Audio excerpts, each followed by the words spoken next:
Ruth Suriva, and I will be your teacher in this chapter 16, Theories and Factors Affecting Motivation. Before we start our activity, let me present to you our first objective. At the end of the lesson, the students should be explain the factors affecting motivation and their components. Motivation is an important factor in everyday life. Our basic behaviors and feelings are affected by our inner drive to succeed over life's challenges, while we set goals for ourselves. To start our activity, I am going to group you into 3. Each group will receive one envelope, and inside the envelope are the tasks and direction given that you need to answer and explain.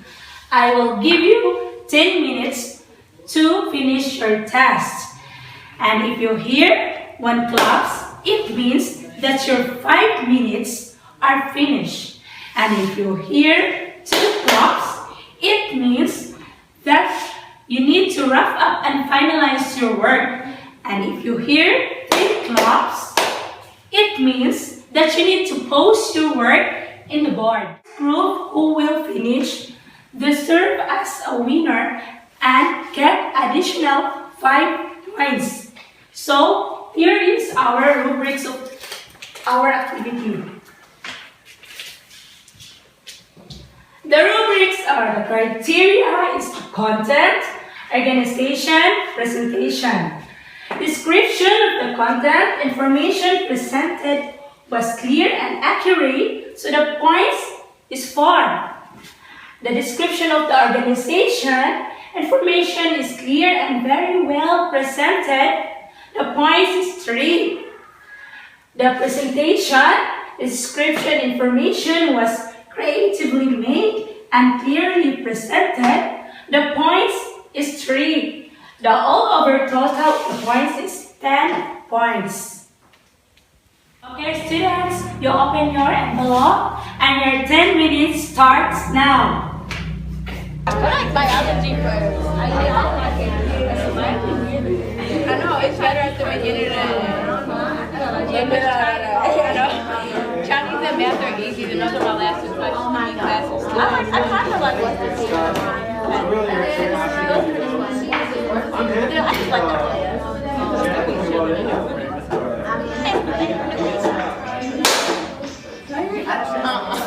Your 5 minutes now.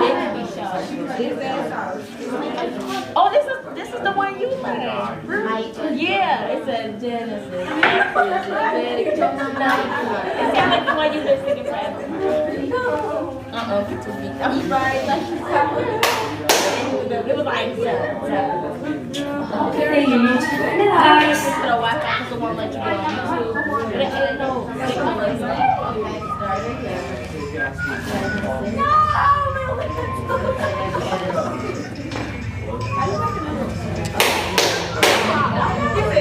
Okay, finish or not finish, you need to post on the board. Okay, the group who finish first their task is the group 2, and I will give the additional 5 points to this group. They serve as the winner. Let's give them a round of applause. Okay, next is the group 1. This is their presentation. Their task is to explain about the attribution of theory and their components. So, attribution theory explains that we attribute our successes or failures or other events to several factors. For instance, you attribute your popularity to your popular parents or to your own sterling academic performance. So the attribute story have the components of first, low cost, stability, and controllability. So the attribution theory is the important for organization because It can help managers understand some of the concerns of employees' behavior and can assist employees and understanding their thinking about their own behavior. Let's move on to the second group that got 5 additional points. This is their task is the self-determination, self-efficacy theory. So self-determination, as they explain, students are intrinsically motivated when they have a sense self-determination, when they believe that they have some choice and control regarding the things they do and the direction their lives take. So in the self-efficacy theory, self-efficacy is the belief that one has the necessary capabilities to perform a task, fulfill rule expectation, or meet a challenging situation successfully. And also, we have a self-efficacy enhancing strategies. Okay, we have 1, 2, and 3. So, these are part of the self-efficacy enhancing strategies. First, make sure the student master the basic skills. Help them make noticeable progress on difficult tasks. And last, communicate confidence and student abilities through word and actions. So, in this group 2, when your student believe that they have the ability to perform learning activity successfully, they are more likely to be intrinsically motivated to do such learning activities. Now, let's proceed to the last group, the third group. Excuse me. So, this is the third group. Their topic is choose theory. So, this choose theory is one of the factors of affecting in motivation.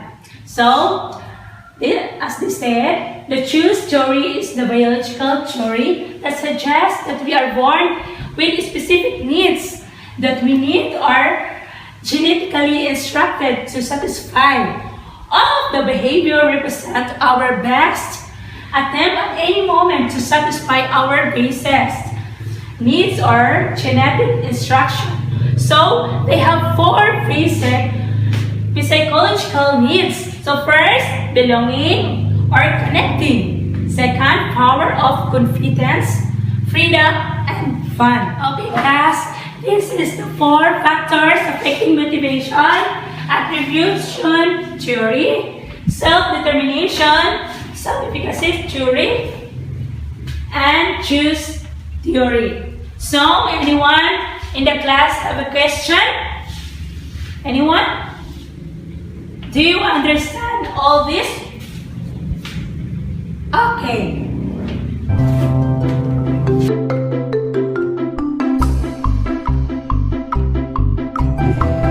Good morning, class. Good morning, ma'am. Okay, class, before you sit down, you may pick up some pieces of paper under your chair.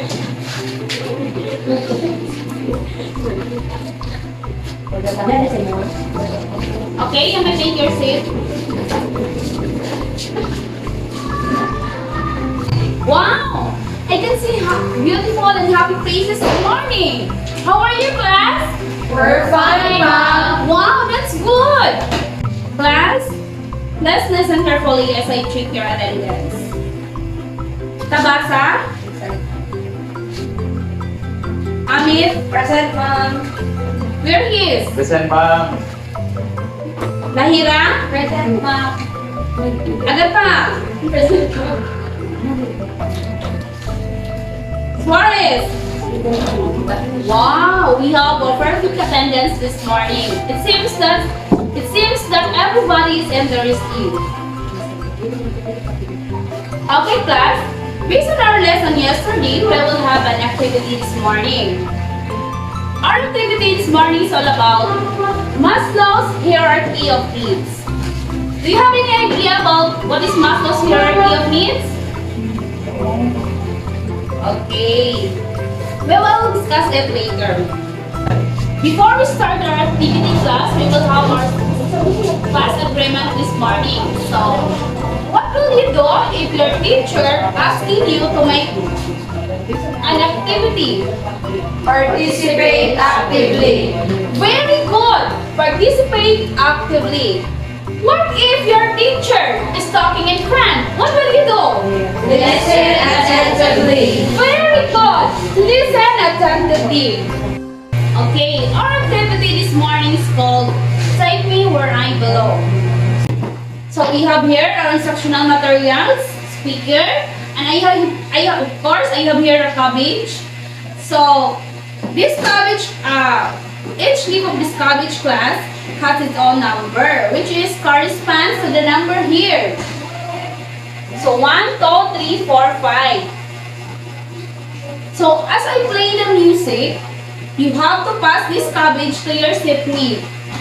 And then when the music stops, the person who is holding this one, you will uncover this cabbage. Of course, you have to determine what number.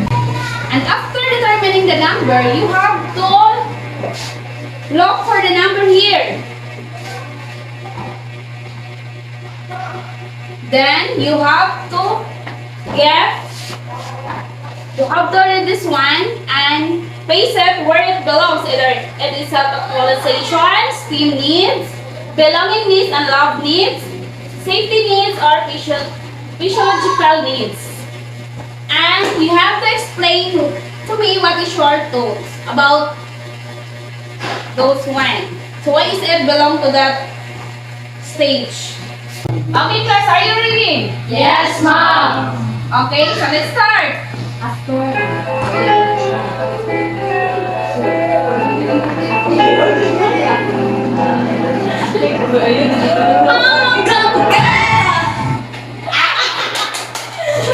Oh, next na basa.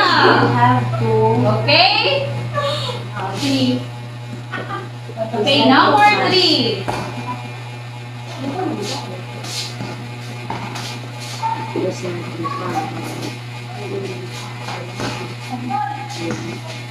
Friends and lovers. So I connect this. I connect this in belongingness, being and love, love you. So, what do you mean by friends and lovers? Friends.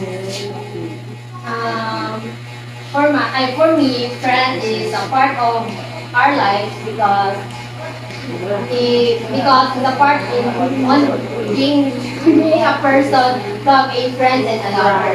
So if you have friends, usually you love him or her. So I put this in belongingness and love.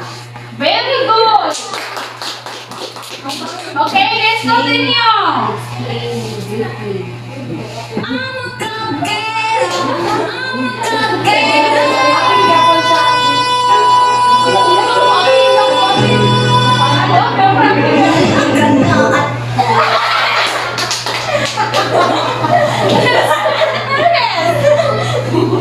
Okay, I'm covering number 2.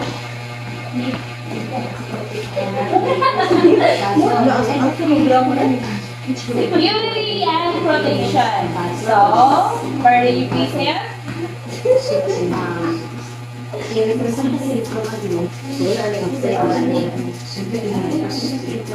Okay, and safety needs. So, what do you think about security and protection?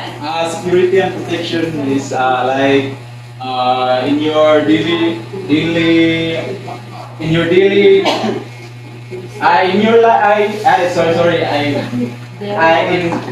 life you have security protection. That's all my idea. Thank you. Thank you, Mr. Perfect. Brilliant idea. Next, continue. Beauty queen, our queen will make you scream. Just enjoy and Di ko na kailangan. Yung balik. Miss Abby? Number 4, ma'am. Okay, it's number 4, which is respect. Okay, right below.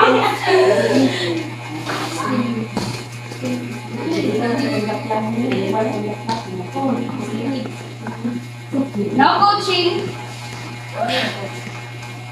Sorry. Respect. I put it here in esteem needs because respect, in my own opinion, respect is usually it needs, for example, an adult. We need to respect an adult for us to be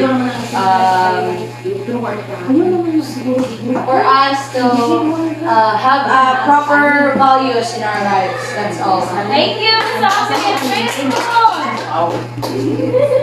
Okay, let's continue. We have Lola. Maganda, di pa lang panalo na picture sa camera, nagay, umera. Miss Tahira. Number 1 mo. Oh, it's a cold water, warm breath. Wall. Ano ba?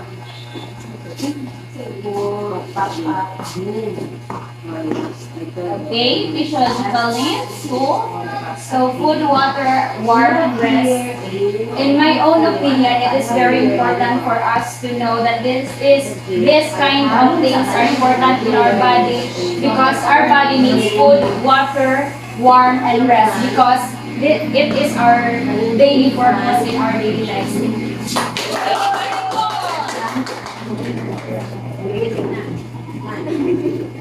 It seems that my students very intelligent this morning.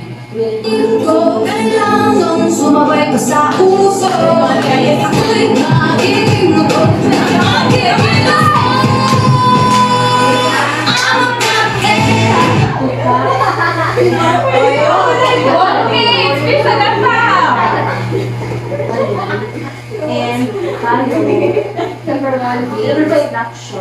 Number 5, Paul Chan. So it's under self-actualization. Do you have any idea what is Paul Chan? Okay. We will discuss that later, guys. Okay, thank you for participating in this activity. So, as part of our activity, this is the pyramid of Abraham Maslow. Okay, class, we have here the pyramid of Abraham Maslow. So, of course, the first stage is physiological needs, which is breathing, food, water, shelter, clothing, and sleep. The next stage is safety and security. So under safety and security, it composes our health, employment, property, family, and social stability.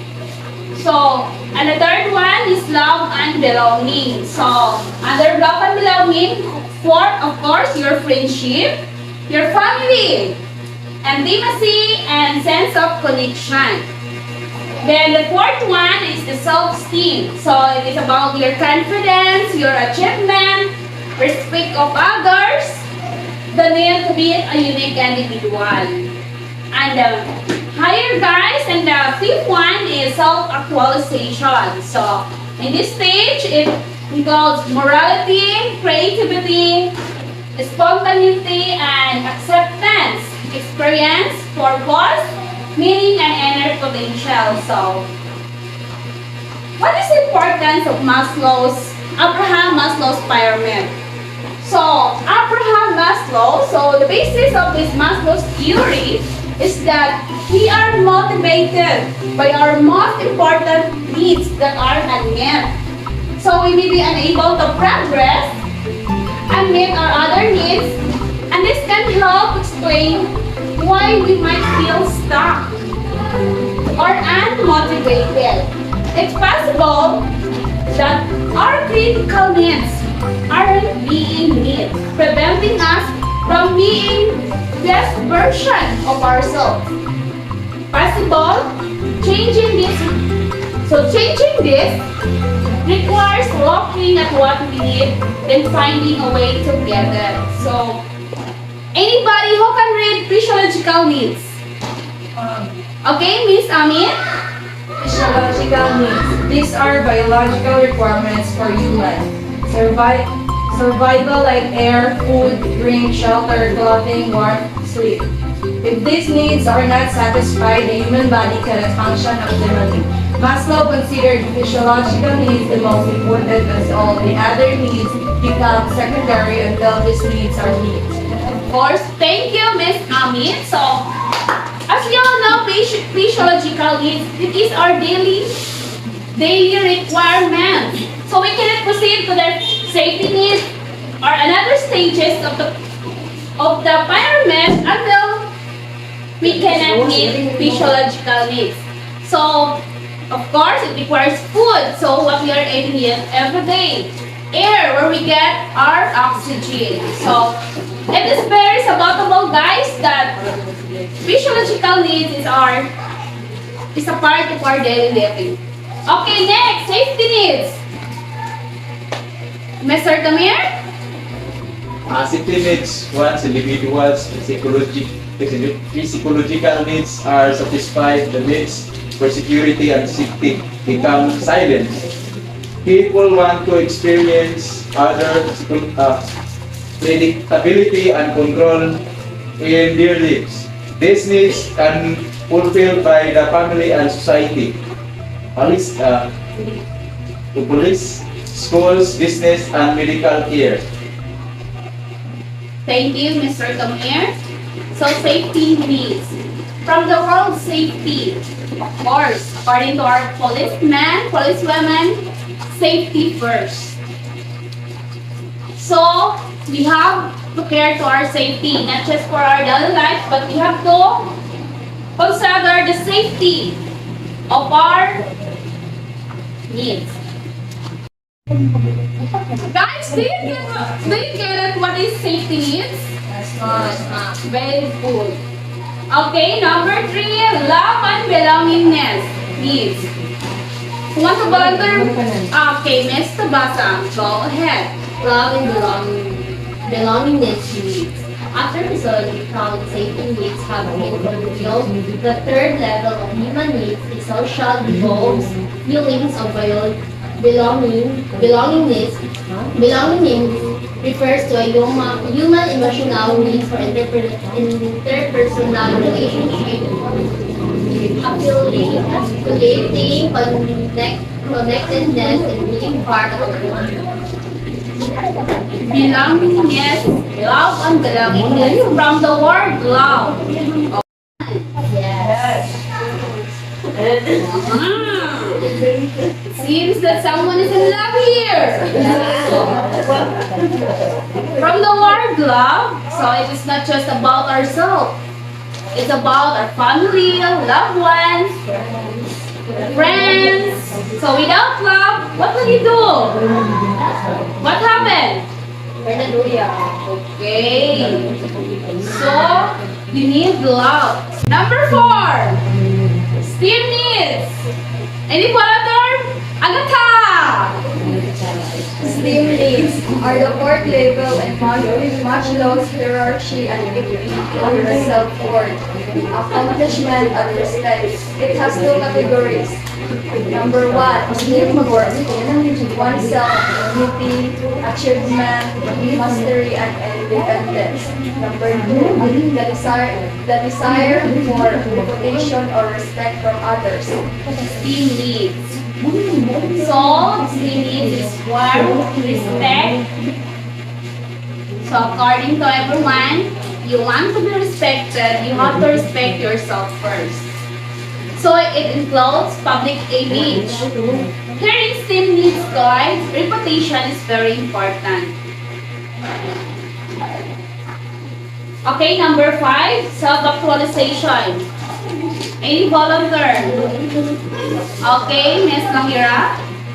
Self-actualization is at the top of Maslow's hierarchy of needs. These needs refers to the desire to reach our full potential. According to Maslow, these needs can only be met once all of the other needs are satisfied. Thus, it comes after physiological needs, safety needs, the need for love and belonging, and convenience. Thank you, Ms. Dahira. Self-actualization. So, according to Maslow, you cannot meet self-actualization unless you meet physiological needs, safety and security, love and belonging, self-esteem and lastly, self-actualization. So this is the time that you can call yourself a successful one. So that all your needs is met. Okay, class, did you get the point why Abraham Maslow's determined this as this pyramid as the steps in our daily life? Yes, ma'am.